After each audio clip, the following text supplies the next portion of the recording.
Get ready for a high-octane breakdown of the most explosive stories hitting the track today. First up, we are tracking Max Verstappen as he makes a massive return to the iconic Nordschleife for the ADAC 24H Nürburgring qualifiers. The legend is back on one of the world's most demanding circuits, and the racing community is buzzing to see him tackle the green hell once again. This is a must-watch event for any true motorsport fan, so keep your eyes locked right here as we monitor his performance. Never run out of battery again with the INIU portable charger, the slimmest 10,000 mAh power bank that keeps your devices charged on the go. Stay powered up wherever you go. Click the link in the video description to shop now on Amazon. Next, we have the inside scoop on a major shakeup at the top of the grid, involving the powerhouse duo of Max Verstappen and his longtime race engineer, Gianpiero Lambiase.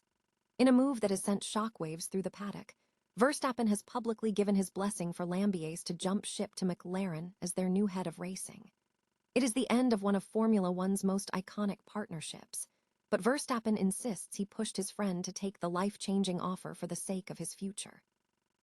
But the drama doesn't stop there, because Max Verstappen is sounding the alarm on the future of Formula One itself. He is doubling down on his harsh critique of the 2026 regulations, even going as far as to suggest he could walk away from the sport entirely if things do not change for the better. From his desire to see V8 or V10 engines roar back to life, to his frustration with the current direction of the sport, the champion is demanding a fundamental shift in philosophy to keep his passion for racing alive. Finally, we are heading to Asia, where Incheon city officials have officially unveiled an ambitious plan to bring Formula One back to South Korea.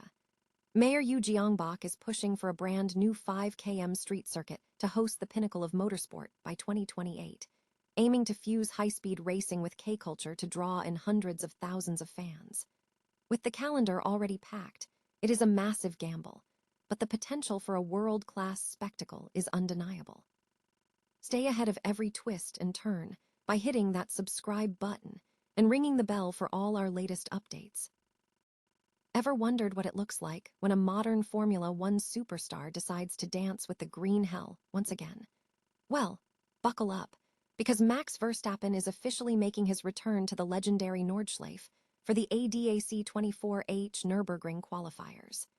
It is a massive move for the reigning world champion, and honestly, it is exactly the kind of gritty, pure racing spirit we love to see outside of the F1 paddock.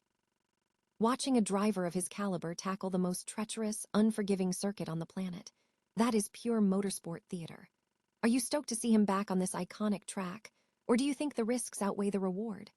Drop a comment below to let us know, and make sure to hit that subscribe button so you don't miss any of our coverage on this showdown. After all, when the lights go out on the Nordschleife, absolutely anything can happen. What happens when one of the most iconic duos in Formula One history decides to break up? It turns out, it happens with a handshake and a blessing. Max Verstappen and his longtime race engineer, Gianpiero Lambiase, or GP as he's known to fans, have been the heartbeat of Red Bull's dominance. But now, in a move that has sent shockwaves through the paddock, GP is heading to McLaren as their new head of racing. And the most surprising part, Max told him to do it. Speaking at a recent event in Amsterdam, Verstappen was brutally honest about the situation. When GP brought the offer to him, Max didn't beg him to stay. He looked at the long-term security, the future of GP's family, and the massive professional leap, and told him straight, "You'd be stupid not to take it." This wasn't just a business decision. It was a testament to a genuine friendship that transcends the pressure of the racetrack. Max acknowledged they've already conquered the world together, and holding GP back just to satisfy his own career goals simply wasn't on the table. But this move has people talking about the death spiral at Red Bull, with top talent fleeing the ship. With GP joining McLaren no later than 2028, the very year Max's contract expires, the rumor mill is working overtime. Is this just the first step in a larger migration? Or is this just two friends realizing there's more to life than the garage? Max says they're friends for life and hints that their professional paths might cross again outside of F1.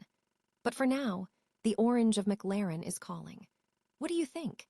Is this the beginning of the end for Red Bull's era, or just a well-deserved next chapter for one of the sport's greatest engineers? Let me know your take in the comments below, and don't forget to hit that subscribe button for more behind-the-scenes F1 updates. After all, in Formula One, the only constant is change. Could we be witnessing the beginning of the end for Max Verstappen in Formula One? The four-time world champion has just dropped a bombshell that should have the FIA and Liberty Media sweating in their boardrooms. Max isn't just complaining about the 2026 regulations. He is flat out saying that if the sport doesn't fundamentally change its path, he is walking away. And for a guy as authentic as Max, this isn't just empty contract talk. It is a warning shot. He admitted to Viaplay that while he is trying to push for better rules behind the scenes, he is not holding his breath for long-term commitment. He wants a sport that is actually fun to drive, ideally suggesting a return to the roar of V10s or V8s, rather than the Frankenstein machines critics say are ruining the purity of racing. Nelson Piquet Jr. puts it best: Max isn't here for the paycheck, he is here for the passion. If that fire goes out, he is not the type to stick around just for the brand. He is the type to walk away and race karts or GT cars just because it makes him happy. But does F1 care? Former driver Mika Salo offers a cold, hard reality check. F1 is bigger than any one driver.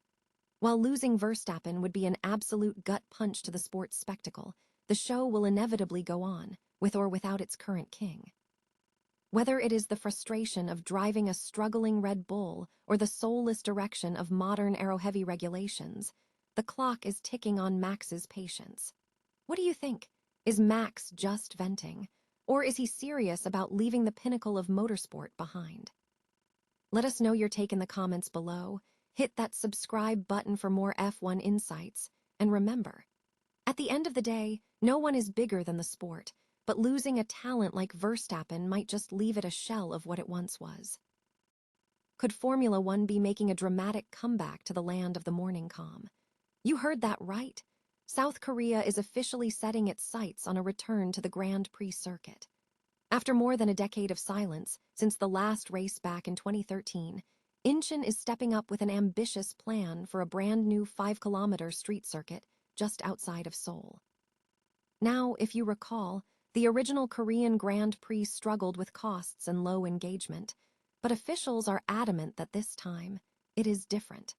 Mayor Yu Jeongbok is eyeing a 2028 debut, and they are taking a page out of the success stories of Singapore and Las Vegas.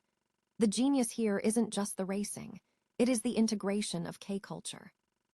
They want to turn the race weekend into a massive festival, blending high-octane speed with global entertainment to bring in 400,000 visitors. It is a bold play, but they have major hurdles to clear. They need the green light from the central government, a solid promoter, and of course, a spot on an already crowded F1 calendar that is fighting for space. With neighbors like Japan, China, and Thailand also in the mix, the race for the Asian market is heating up. Do you think Incheon can capture that F1 magic, or will this dream hit a dead end? Smash that subscribe button to stay in the loop, and let me know in the comments. Would you fly to Incheon for the inaugural race? Sometimes the biggest risks lead to the most legendary finish lines.